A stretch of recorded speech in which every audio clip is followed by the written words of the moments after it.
Hey, Todd. There we go. All right. Welcome, everybody, to ERA Live, and thanks for joining us.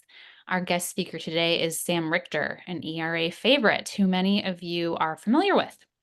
Sam is going to give us updates from the world of AI today, as well as a few new tips and tricks and other updates for ERA's SearchLink.ai tool. Before we get started, audience members, please be sure that your devices are muted.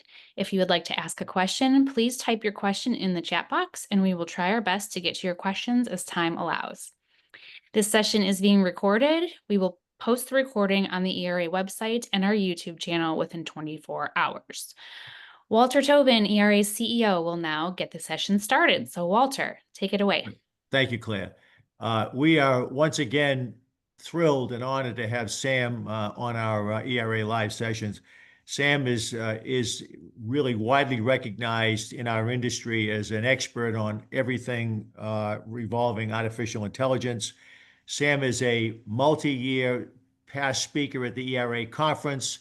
He's a speaker at the ERA step training, and really has guided us, maybe pushed us into the world of being uncomfortable in the areas of AI. So we really rely on him to help guide ERA and its members in not being afraid of the world of artificial intelligence. Sam will give us an update on the ERA SearchLink tool and then really everything that's going on in the world of AI. So, Sam, we're delighted to have you, and I'm going to shut up now and turn it over to you. Oh, great. Well, thanks everybody for being here. I really appreciate it. And today I just wanted to cover a few things, a few really new things that I think you're going to love and they'll really be helpful for your business.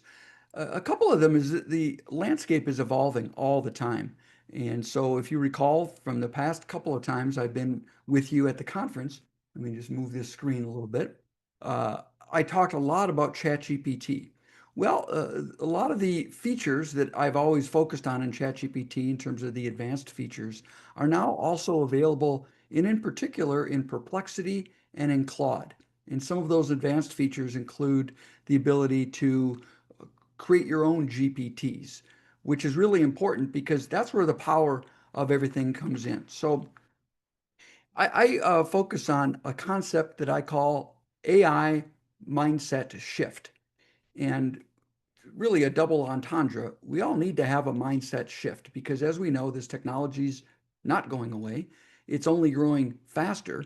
It's only growing new technologies, not every day, but every hour. There's new changes, new models that come out.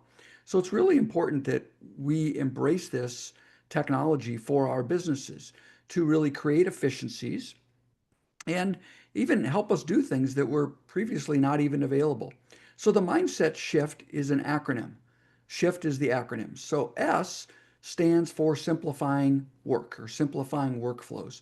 And that's what most people use generative AI for today. Going in and having ChatGPT help you write an email or give me an outline for a PowerPoint presentation. The H stands for harnessing expertise. And so I wanted to talk a little bit about that today. Your ability to go in and actually input your own data, create your own GPTs, your own version of GPTs, and we'll talk about your own version of GPT within ERA SearchLink. I stands for innovation or creativity. Got a couple of really cool tools I wanted to show you today on that. F stands for focus strategically, where we're going to use these tools to, again, automate a lot of previously mundane tasks, but also get us information that was probably previously either unaffordable or not even doable. Get you that information so you can then focus your efforts on being more strategic. And then T is the really important part. It's thrive as a human. A lot of people are still pretty scared of generative AI, and many people will even ask me, is generative AI going to take your job or going to take my job? People will say to me. And I'll say, you probably have gone to an AI presentation, watched a video, read an article where it's almost a cliche now where someone says, AI is not going to take your job, but people who know how to use AI are going to take your job. Well, let me tell you, I completely disagree with that. I think that's BS. I think AI is going to take your job as you define your job today. If you define your job, say if you're in sales at a rep firm, and all you're really doing is answering the phone and inputting orders and then making sure that those orders get shipped, that's already starting to be automated. If you think your job is just to write copy for a brochure or line cards, that's going to be pretty easy to do as well. However, if you think your job is looking at different solutions, different options for your customers, different ways to help your employees grow, do their job better, different ways where your organization can help the community, well, those are the people who are going to thrive. It's looking at this tool as I'm going to use generative AI and AI tools to automate a lot of the previously mundane, repetitive tasks, even previously impossible tasks. And instead, you're going to focus your time on thriving as a human. Because one thing I know for sure right now, maybe this will change with our grandchildren, but right now, AI doesn't have compassion. It can't have empathy. It doesn't know how to ask great questions. It certainly has wisdom, but not wisdom based on your experience. Your experience with working with OEMs, your experience working with R&D and product development people. It can give ideas, but it doesn't have your experience. It certainly doesn't have accountability. It can't take risks. So those are the areas that I think from a high level theoretical perspective that I wanted to share with you is use these tools to automate those mundane, repetitive tasks. And by the way, this isn't linear because your goal is to be able to create time where you can focus on doing things that are more human-like, that only a human can do. Okay, so if we set that as our stage, let me go in and I'm going to show us a few tools today, and I'll tell you kind of where they are in the shift area. First, I'm going to log in. I want to show you some new developments with ChatGPT because they're changing all the time. So let me go in and share my screen here. Make sure I'm logged into everything I want to be. Great. Not sharing any personal information. Not that I have anything to hide, but hopefully no client information. So here's ChatGPT. Now I have the plus version. That's the $20 a month version. So I just wanted to show you a couple of areas in here that are really important because they have changed. The first one is under settings. So we're going to go into the upper right corner.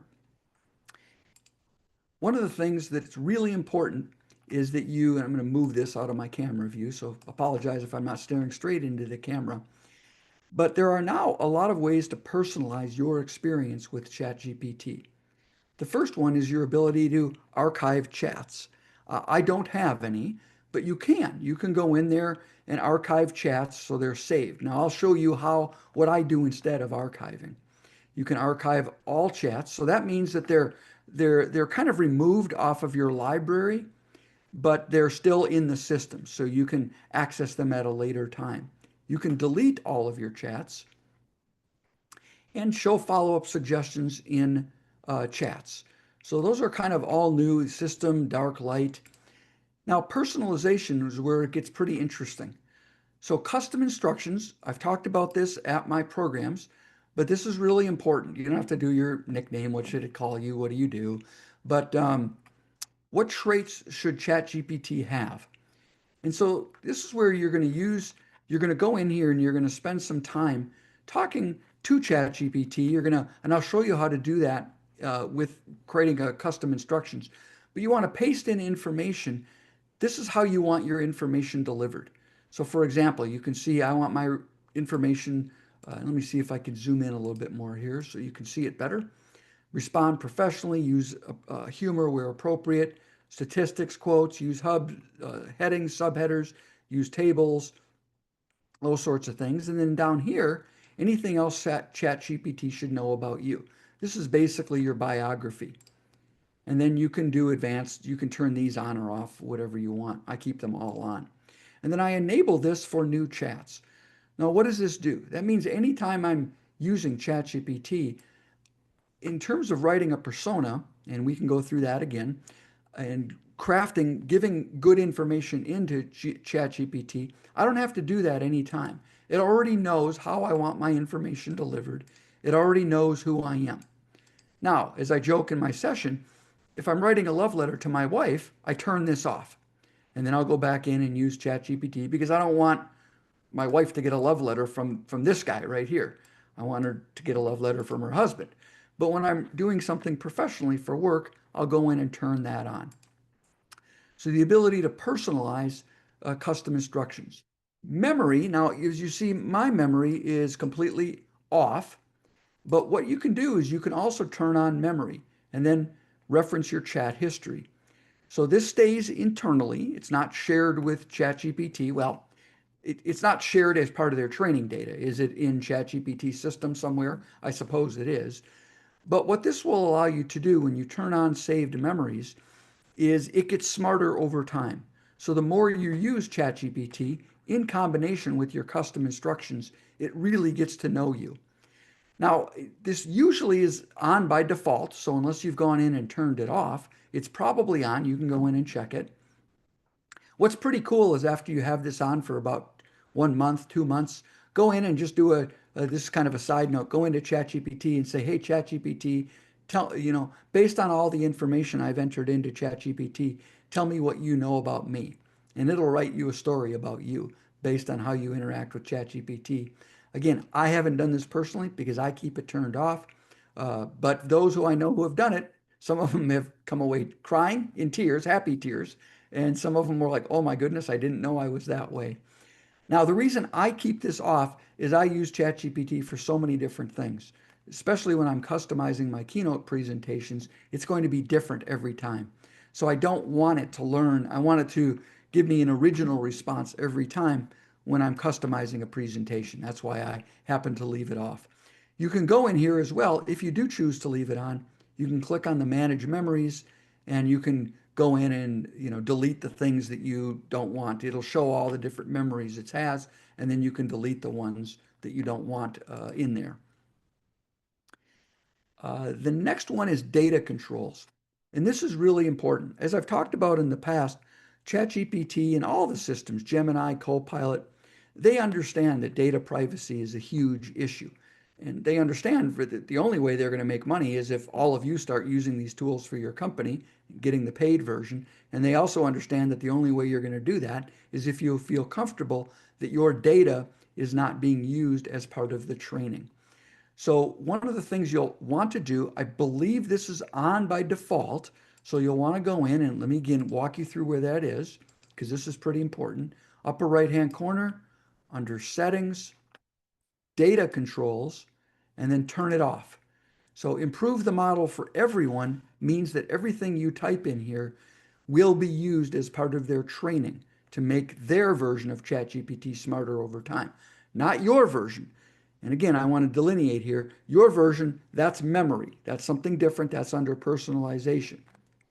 ChatGPT overall, if you don't want your data being used as part of their training, you'll want to go in here and turn this off.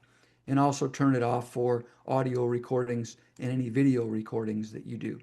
You can always export your data. You can delete your account as well. These would be any shared links that I've created for any customers. So those are the key things in ChatGPT. Let me also talk about connectors. This is fairly new as well. This allows you to connect different data sources that you can then reference for ChatGPT. So for example, let's say I don't have any set up, but let's say I connected my Google Calendar. I could go in there and say, I could ask GPT questions about my calendar. When is so-and-so's birthday? I can link it to a folder within Dropbox. So maybe I create a folder where I store all of my templates, or if I'm in marketing, all of the articles, or if I'm in product development or sales, all of our line cards. So those are all sitting in there, and then you can reference those in a ChatGPT prompt. So that's what connectors are. So I'll pause. Are there any questions on some of the new settings within ChatGPT? And you can put your questions in the chat. Hopefully I can see that here. Or Claire, if you just want to interrupt me, because I am having a little hard time seeing. Yeah, Oh. so Jen, go ahead, Claire. I'm sorry. No, I was just going to say Jen Eby has a question, or Yeah. You want to ask it of Sam, Jen? I think you already answered it. I was asking him why you kept, I'm looking here, your memory off. Yeah. And you Again, answered the question because you didn't want it, you wanted to do it new every time when yeah, you I create. think for most people, leave it on, because Okay. it'll get smarter. Now, I would recommend if you do leave it on, go in once in a while and kind of review what it has in memory about you, because obviously as your knowledge, your wisdom grows, whether that's about product or whether that's about ChatGPT in general, you might want to delete some things. You don't want it to be referencing old data. But I don't really see any harm for leaving memory on. Again, that's different than your data controls. Real quickly as well, under personalization, where we can add in who we are, instead of having to write this from scratch, you can ask ChatGPT to help you. So you might put something in here like, now you have to give it a persona. So you are the world's expert in creating custom instructions for ChatGPT. Please ask me some questions. Am I the only one who talks when he types? Sorry about that. Questions, so I can create great custom instructions, something like this. And then it will go in and we'll ask you a series of questions, answer the questions, and then when you're ready, you can answer them. When you're ready, you'll say, ChatGPT, can you write my custom instructions for me? Copy and paste it, put it inside those custom instructions in the personalization area. Go back to a new chat here. Just really nothing changed. They just kind of buried some things a little bit. If you want to upload photos or files, or again, you can add from apps. So this is where, again, I might connect my OneDrive, connect Google Drive, so I can add content directly from an app. And then tools here, you can create an image. If you haven't played around with this, it's a lot of fun. Search the web. So this is really important. If I don't have this on, ChatGPT has access to a bunch of information, but its latest training model, and now this might be updated, so I apologize for not knowing it correctly, but I believe its latest data model is still December of 2023. That means it's got a ton of information, but it's only up to date from December of 2023. If you wanted to search the live internet, then we'll go into tools and do search the web. Now, when you search the web, it doesn't allow you, or at least hasn't, unless they fixed it, allow you to upload any tools or any files. Let's see. Well, it looks like, yep, they have fixed it. So you can still upload files. That was not working a while ago. And you can write code, run deep research.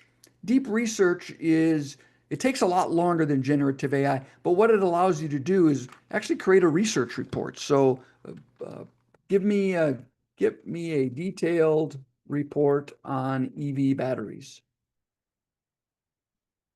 And this will research the internet. It'll give you some questions first. So I'm just going to say, just give me the report.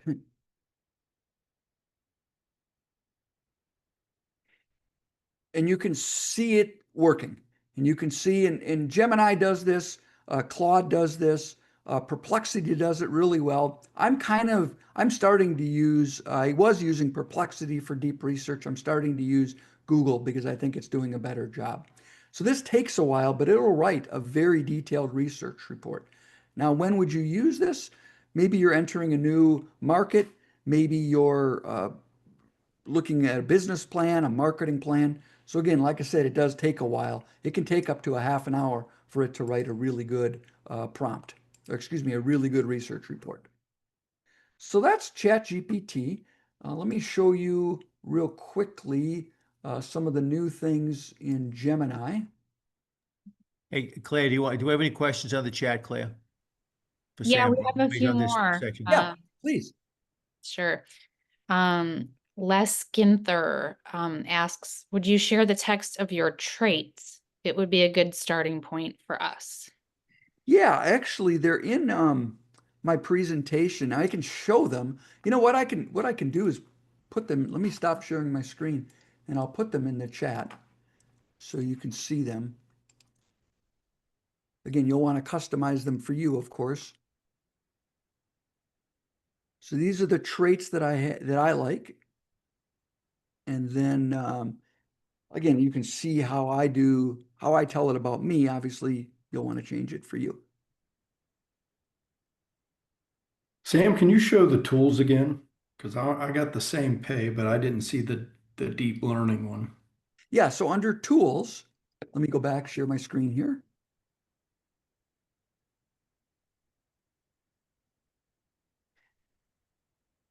Under the main, I guess, interface, there's a little button here that says tools, and then you can choose any one of those.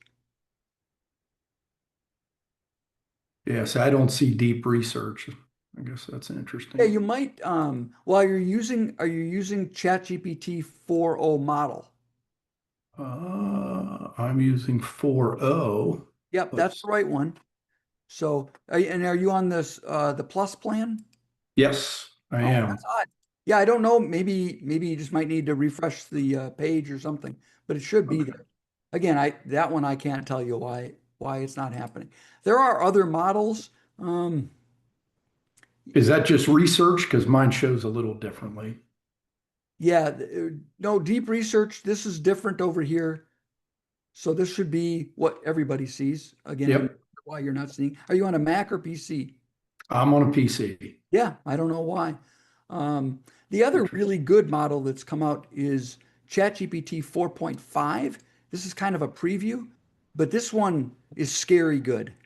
And again, you can use it for everything. The reason it's still under preview is that means they're going to limit the number of times you can use it. But this one's really good for deep research as well. So that 4.5 combined with deep research is going to give you some great information. All right, let me go to Google Gemini.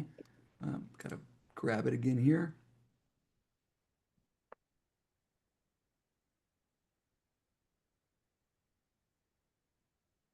So Google Gemini is not one I was talking about a year ago, but it's getting really, really good. Not surprising because more and more people are using AI for their searching.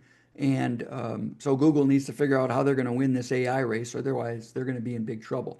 I use Gemini 2.5. That's probably their best model right now. Flash or Preview, either one, it doesn't matter.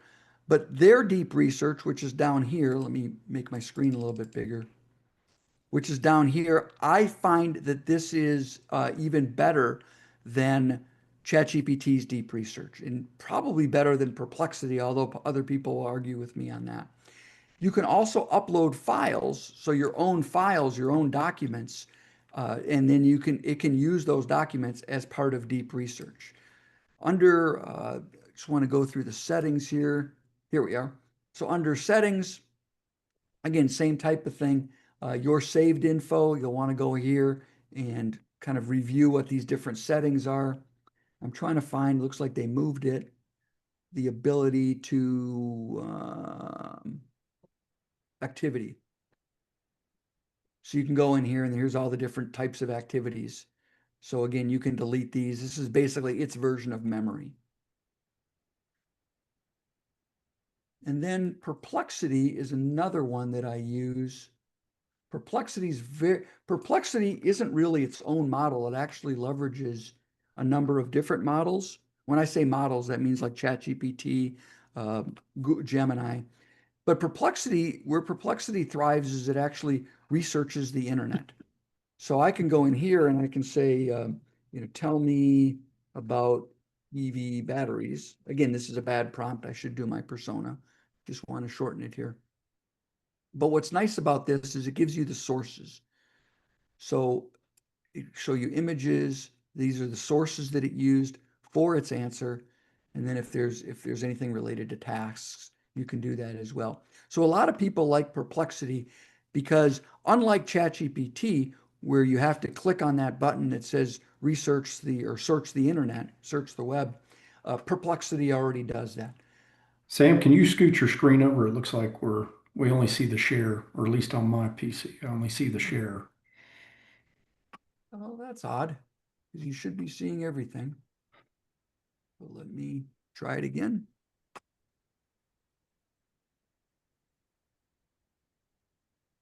Can you see that?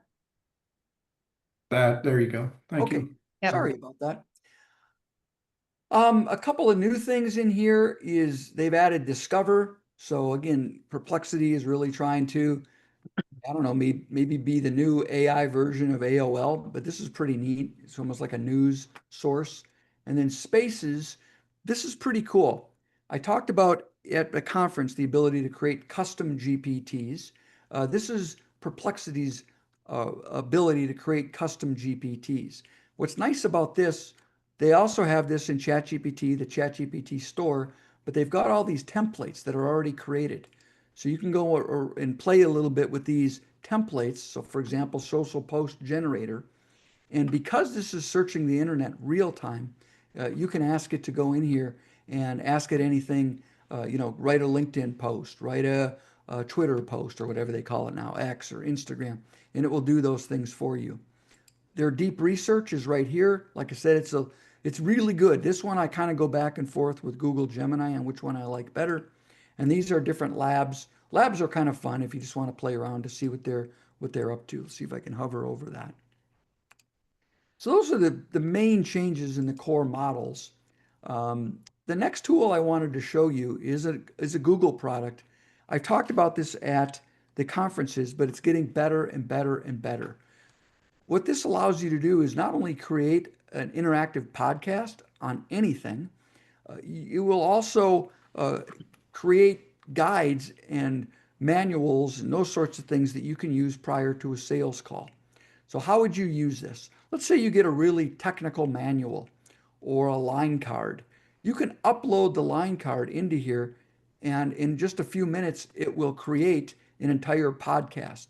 You can link it to Google Drive, paste in text, add a YouTube video, or even add a website. So if I go in here and add an ERA, what this is going to do, if I click generate, is it will generate about a 25-minute podcast on the ERA website so I can learn, so I can listen. Some people like to learn better by listening. So you can create a podcast on just about anything and just take about another minute or so. And then when it's done, it also creates a study guide, a briefing document, and an FAQ. And it's taking longer than it should. I don't know why. Of course, because I'm giving a demo of it, that's why. But go in and play with this. This is called Notebook LM, and I'll put this in the chat so you all have access to it.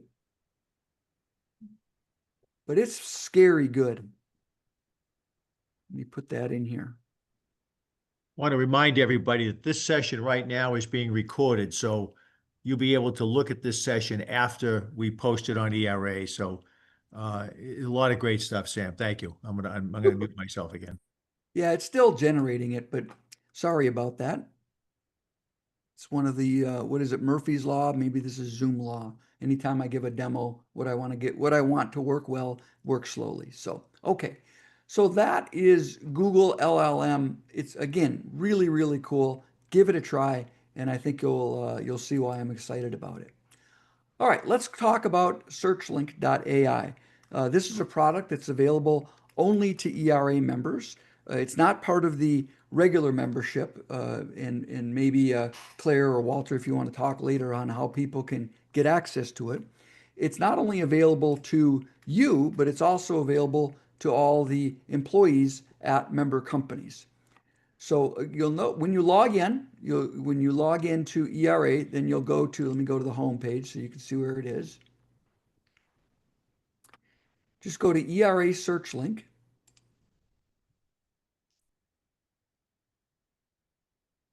And I'm continually updating this and tweaking the different features, but I haven't really changed the interface. So if you've gone in and used it before, it's still the same. I'm just going to kind of go through some of the top tools here that you might want to use. There's a lot in here. Let me hit some of the important ones. The first one is sales prospecting, and this is key contact search. So there's electronic decision maker, search by seniority, function, or power search. What this is going to do is it uses AI to run about 800 simultaneous LinkedIn searches. So I'll type in 3M, I'll choose managers, and when I click the tab, it gives me the managers, the job titles, the functions.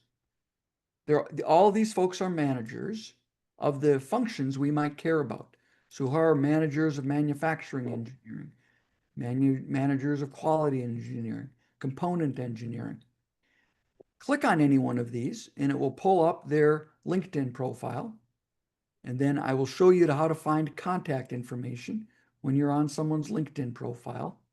Hey, Sam, can I Yeah. interject? You're sharing your desktop. Can you reshare? Why is it doing that? Oh, no. I hope there was some good stuff on my desktop for you No, to, or was it boring?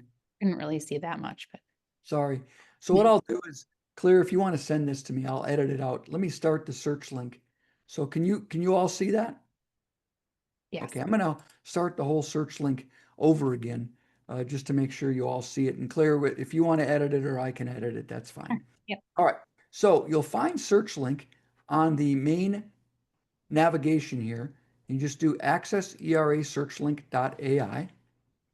And it's divided into these various sections. So the top level navigation is called a section.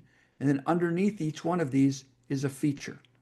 So key contact search, I can go in and type in a company name, 3M, choose manager. And this isn't going to pull up all the employees at 3M. It's only going to pull up the employees that we in the electronics industry care about. So who are some manufacturing engineers, quality engineers. So this is running about 800 simultaneous LinkedIn searches. And when you click on a name, it will pull up the person's LinkedIn profile. When you're on their profile, it's pretty easy to find contact information. Let me show you how to do it.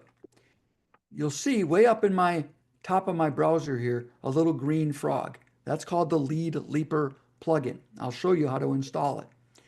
When you're on anybody's LinkedIn profile, you can click on the Lead Leaper plugin, and what it's going to do is it's going to go out and attempt to find the person's email address and phone number. It works about, I'm going to say about 80% of the time. Now, the few times that it doesn't, this time it didn't work. I have another tool for that. It did find the phone number. By the way, when you install Lead Leaper, you'll be asked to create a separate account with Lead Leaper. The reason for that is where it says My List, you can click here, and these are all the people I've ever clicked on LinkedIn. And so it's not a CRM system per se, although it will integrate with CRM. You can download the list and it'll store all the people and all the contact information and the date that that individual was added. So we'll take Greg here. I'm going to grab his name.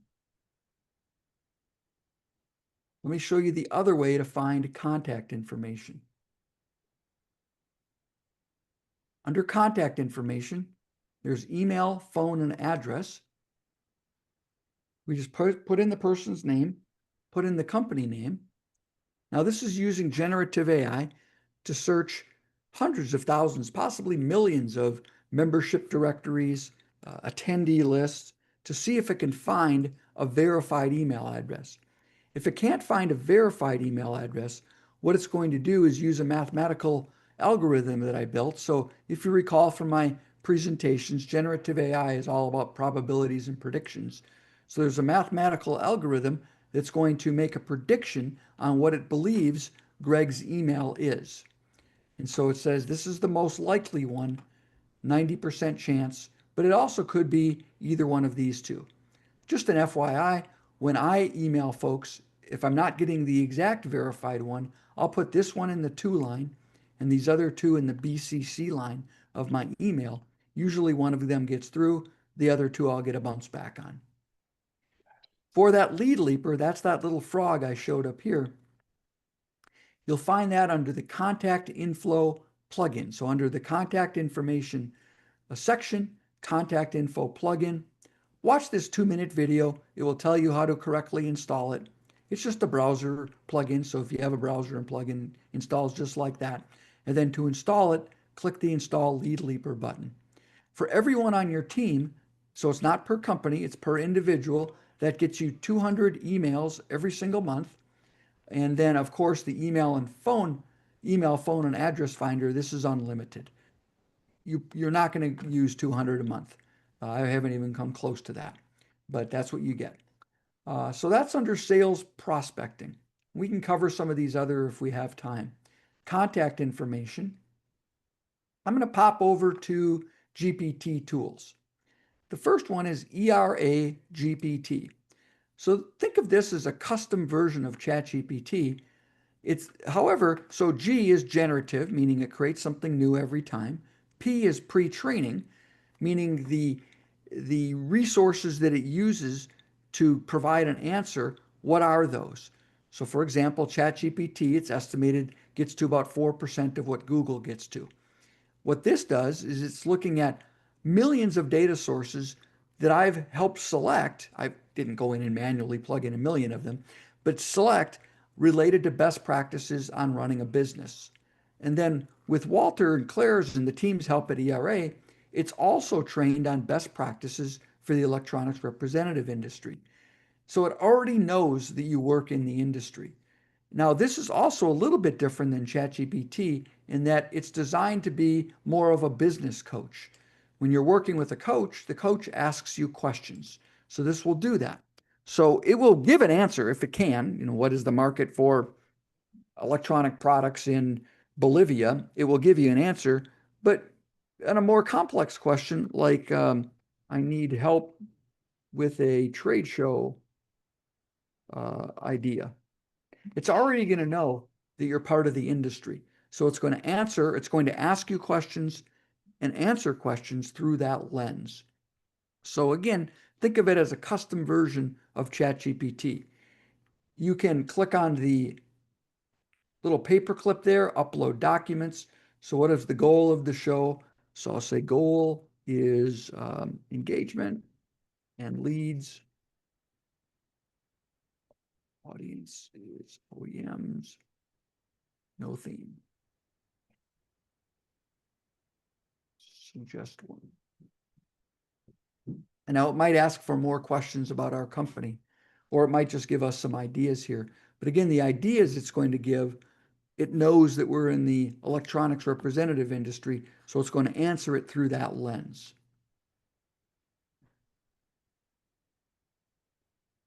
Now remember, anytime you're using this ChatGPT or any ChatGPT or ERA GPT, remember that it's iterative. So you can have an ongoing conversation with it. So if you're not happy with this answer, you need more details, you can do that, ask it as well. A couple other GPT tools that are really cool. Company analysis. So I recommend that just embed this in your head. Never, ever, ever go on a sales call without typing in your prospect's name into here. Again, I'll type in 3M because it's easy. And what this is going to do, now you could get a company analysis in ChatGPT, but what this is going to do is it's looking at only the data sources I told it it's allowed to look at. Again, the P part. And then the T, the transformer, the types of results it gives us are really important. It gives us what we need as a salesperson. So company overview, industry overview, key customers, who are their customers, employee reviews, customer reviews, brand positioning, brand messaging, value proposition, brand personality and voice, visual identity, competitive differentiation, customer engagement, market presence and growth, key competitors. Now, for someone like 3M, it actually went out and searched the news, searched annual reports to see what their strategic initiatives might be.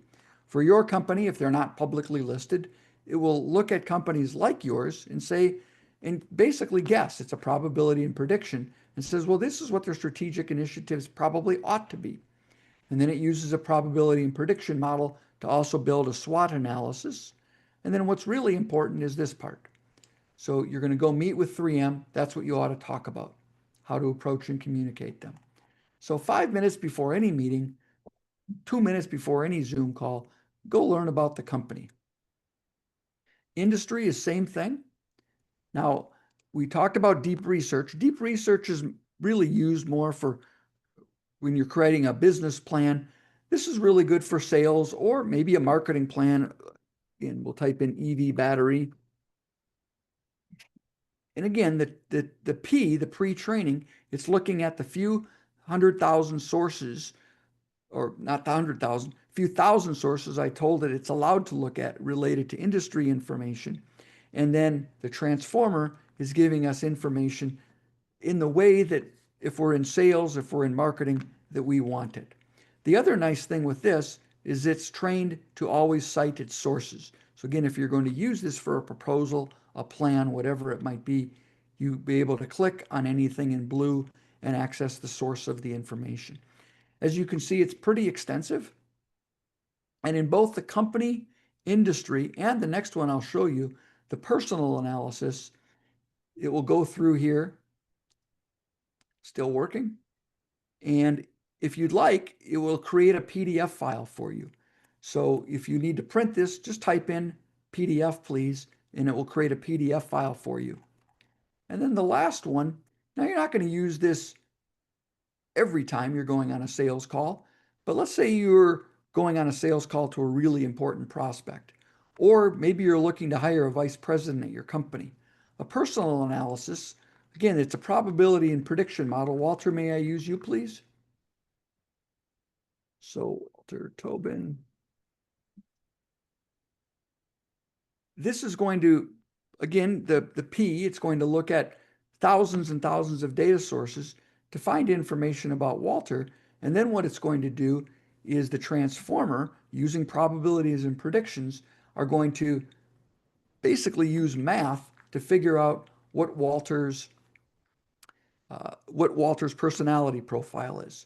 So in this one, obviously, we're going to put in 1. Now, sometimes it might be the same person, so you'd put in 1, 2, 3.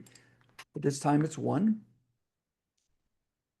It's going to go out, grab the information on Walter, and then most important, it's going to tell us how should we communicate with Walter? What kind of guy is Walter? And what are the ways, what are the words we should use? The action words, the emotional words. What type of person is he? So it will look at his core values, his personal mission statement. Again, I didn't hack into Strength Finders to find out Walter's analysis. It's a probability and prediction model based on the data that it's found. Myers-Briggs, Enneagram, Emotional Intelligence, Colby Index. And then again, the most important parts are the best ways to communicate with him. Action words, emotional words. You're not going to use this on every sales call you go on, but it can be helpful if it's a really important one. You're going to meet with the decision maker the last time, or even in hiring, you might be looking at a candidate and you might want to know how to best talk with them. So those are under company analysis, personal, and industry. And then there's one other feature I wanted to show here, and that's prospect communication, where you can type in a little bit about you. You start with begin, because this is a pretty comprehensive one, so it's got to clear out the system. You type in begin, and then it'll ask you some information that when you answer it, it will go out and write communication that is relevant. So I'll use me as an example, and I'm going to sell my generative AI keynote presentation to ERA. Sam.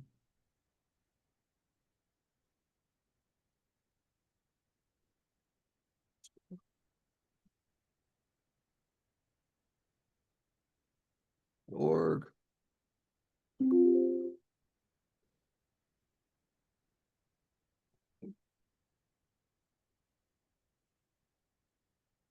Now you can certainly have ChatGPT write emails, but what this is doing, it's doing it a little bit differently. It's going out and finding information about me, finding information about Walter, and then it's going to craft an email using a communication model that I call, it's built on relevance.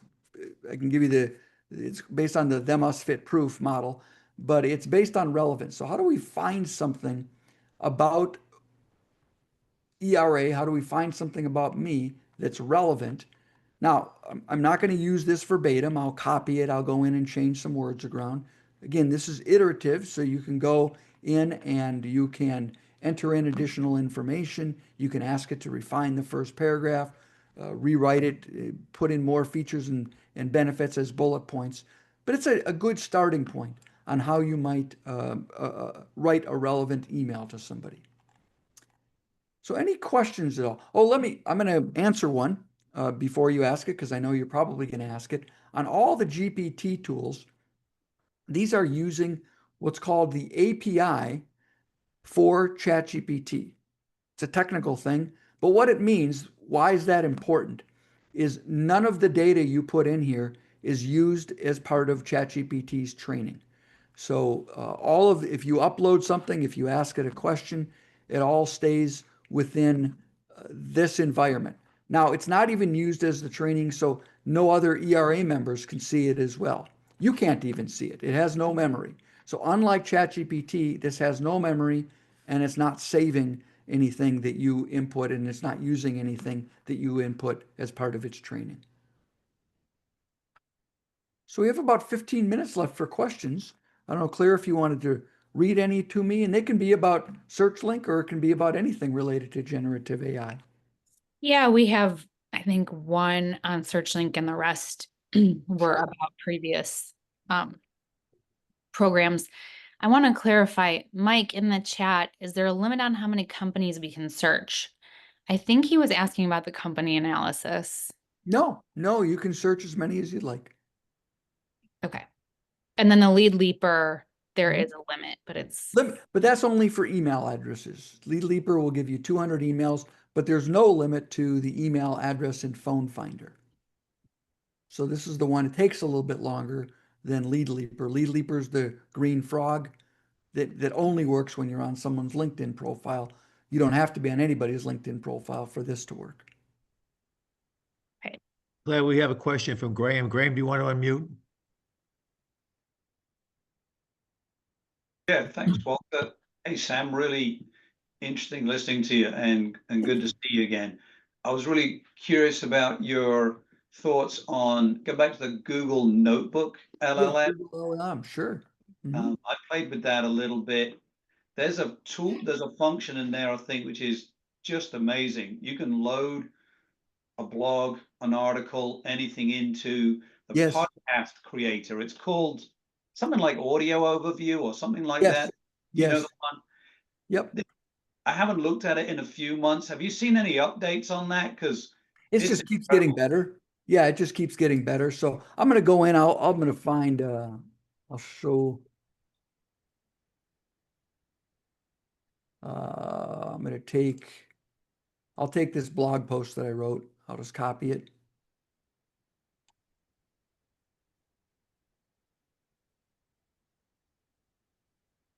I think I'm going to start using it for my LinkedIn posts.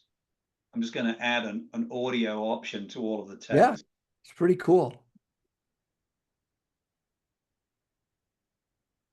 So I'm going to generate, this will generate a podcast. Hopefully it'll work this time.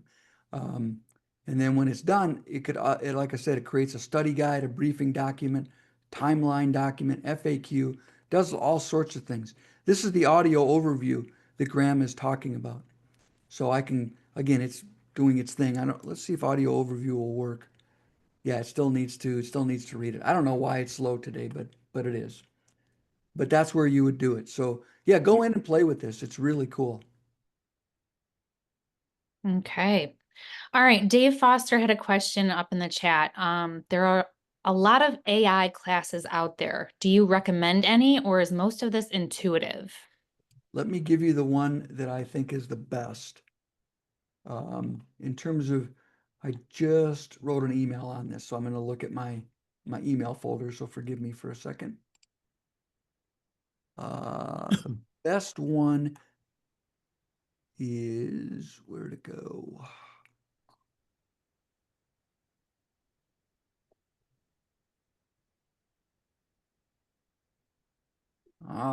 You might need to just email me. I thought I put it in here, but I guess I didn't. Let me scroll through the email a little bit more. But once you ask the next question, I'll see if this pops in. Yeah, Dave, we can find it and we'll get it to you. Yep, thank you. I find it, yeah. Yeah, one for the simpletons out there. Yeah, please send it to all of us, Walt. Yeah, good idea. Yeah, there's a number of them. Um, Okay. So, yeah. oh, Go ahead. no, I was just gonna say, and again, this whole ERA live session is going to be archived. It will be posted on the website. There's so much stuff that Sam shares with us. You can watch it, you can pause it, you can go back and look at it again. So make sure that you go to the website. If you can't find it on the website, let us know. Let Claire and I know, and we'll find it. But it's great stuff. Just as an aside, this is not a sales pitch. The ERA Search Link tool is available to only ERA members.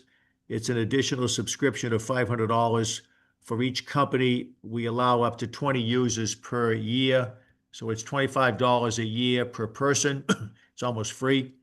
If you're interested in subscribing to SearchLink, email Natalie Zullo, Nzullo, Zullo at era.org, and we'll set you up. We'll give you some information on the subscription and get you signed up if you're interested. Again, only available to ERA members and the tool that the tool that Sam is demoing now.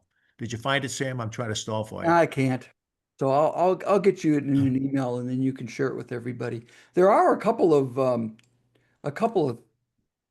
tools that you might want to play with. One of my favorites is, and I'll put this in the chat here. This is called AI Tools Directory. It's crazy. As I said, there's new stop sharing so I can put this in here. There are new AI tools coming out all of the time. And it's like, where's a good place to go where you can search them, where they're organized?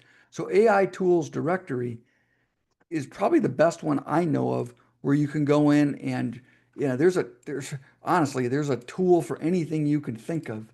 So I can go in here and type in, you can search by price. So if I want to do free, then I can say category. I could say PowerPoint as an example.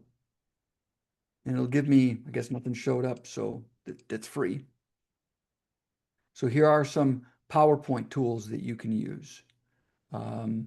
Just type in whatever you're looking for. And this is a pretty good site. It's kind of think of it as a library of AI tools that are out there. Okay, we have a few more questions. Sure. Is information we put into the free chat GPT protected or lost when I close the session? In the free version, I think it's stored if you have memory turned on. And forgive me for not knowing that exactly because I use the pay for version. I haven't used the free version in a couple of years. I think the only difference between the paid for and the free version today is you can do more of the advanced searches in the pro version. The images, you can certainly do more images. You can use Sora, which is the ability to create video. Those are the things that give you more the benefits of the pro versus the free. But I could be wrong on that, so you'll want to check. All right. Dale had a question. Is there any limit to downloads of PDFs that you create? I'm not sure. Okay. Yeah, that's in the company tool or the personality analysis, the industry analysis. No, there's no limit. It does take, when you click PDF, please, it takes about 3 minutes for it to compile and create the PDF, but there should be no limit to that. All right. Dan wanted to know, have you noticed any trends of bias that ChatGPT seems to prefer? For example, news and media leans or political biases for their posted stories? Well, that's a good question. I have not, but I can tell you where it would appear. So it's all based on the pre-training data set. So for example, Grok is X's or Twitter's version of ChatGPT. And so it uses tweets as its training, as its P. And so that one's probably going to be, first off, it doesn't have the filters on it that say ChatGPT. When I mean filters, ChatGPT won't allow you to ask it to help you do bad things. There's less of a filter in Grok. But because people on Twitter, well, first off, it's going to be more up to date. Grok will be more up to date than ChatGPT because it's real time, it's pulling that information. But it will also have a bias because not everyone uses Twitter per se. So it'll be biased toward people who use Twitter. Where I really see the bias is when you're creating your own GPTs. And a simple example is if you're building a custom GPT. We didn't talk about that today, but maybe, Walter, we can actually have a session on that at some point in time on creating a custom GPT. That's the H in the shift. When you're harnessing your own expertise, you need to look at your own data to see if it has bias. A simple thing like, hey, we're going to create a customer support bot based on all the recorded sessions with our customer support agents over the last 15 years. Well, if the only people who are in your customer support department are men, there's going to be a language bias, as an example, that might be different if a woman was on your customer support team. Because that's being used as the training data, it would be a little bit biased toward that type of language. But in terms of a bias toward news, if one's more conservative or one's more liberal than the other, I haven't personally seen that. But again, that's not something I actively have looked for either. Okay. All right. Our final question, Lori personally loves Gemini. She wants to know, Yeah. how does it compare to ChatGPT? It's getting really good. Gemini is getting really good. It wouldn't surprise me if a year from now I'm using Gemini instead of ChatGPT. Gemini, I would say it does a really good job of searching the internet. Obviously, it's a Google product. What's nice is it integrates with all the Google applications. So Copilot will eventually do that with the Microsoft 365 suite. I mean, they claim it does it now. I don't find it to be that great, but Google Gemini is really good. So Google Gemini is an example. You can have a spreadsheet in Google Sheets and then use Gemini to talk to the data. That's a really good use of Gemini. Or it can look at all of the documents in your Google Docs file, and you can ask your own data questions. In terms of the actual, the plain old daily usage, as if you will, it's getting really, really good. Like I said, I prefer it as a deep research tool.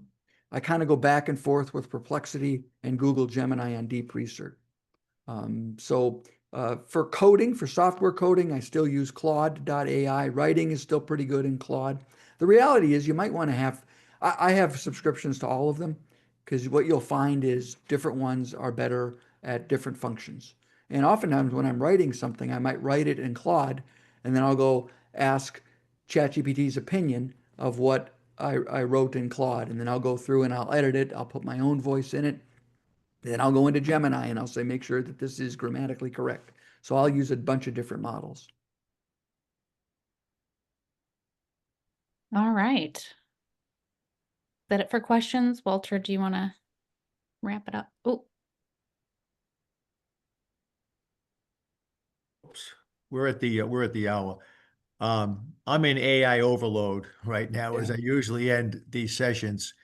My message to certainly myself and the ERA staff and all of our listeners is do not fear the future.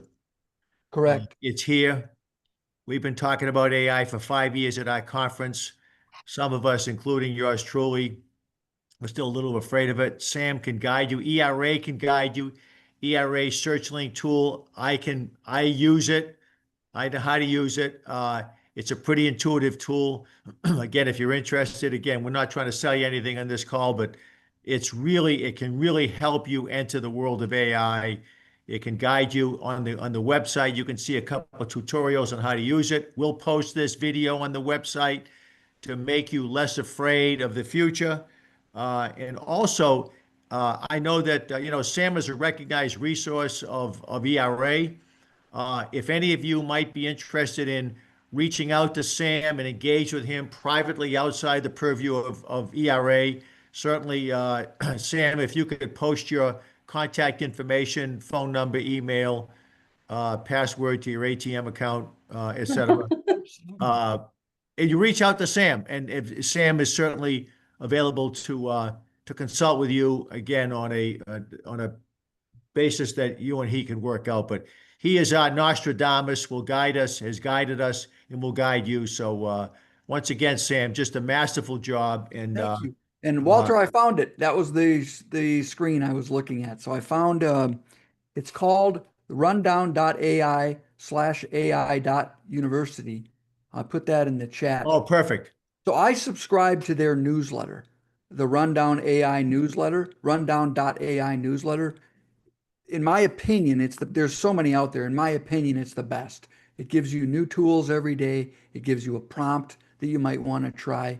So I have not used their university. I have not taken the courses in it, but I trust them from a day-to-day content standpoint. They put out really good content. And when I look at the courses that they're offering, they all look really good. So you might want to check these folks out. Again, I've never used them, so I can't vouch for them, but I can vouch for their company.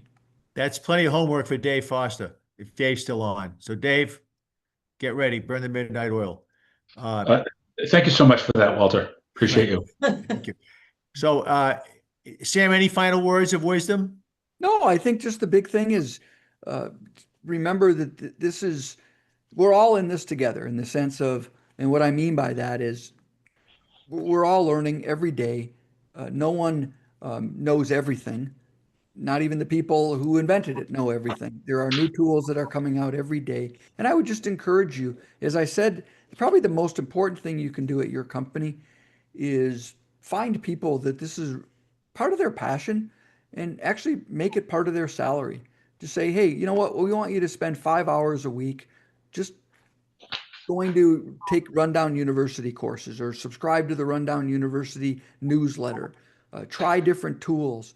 And then if there's a couple of people at your company that are doing that, pay for their pizza so they can get together every Friday and discuss what tools, what resources might be best for your organization. And then have them maybe once a month give a presentation to you or the executive team or even the entire team on what they learn. It's impossible for one person to stay up to date on all of this. So that's what I would encourage you to find people at your company and make it part of their job to stay on top of this. Good. We will also be featuring Sam. We're putting together the curriculum for our STEP training in October.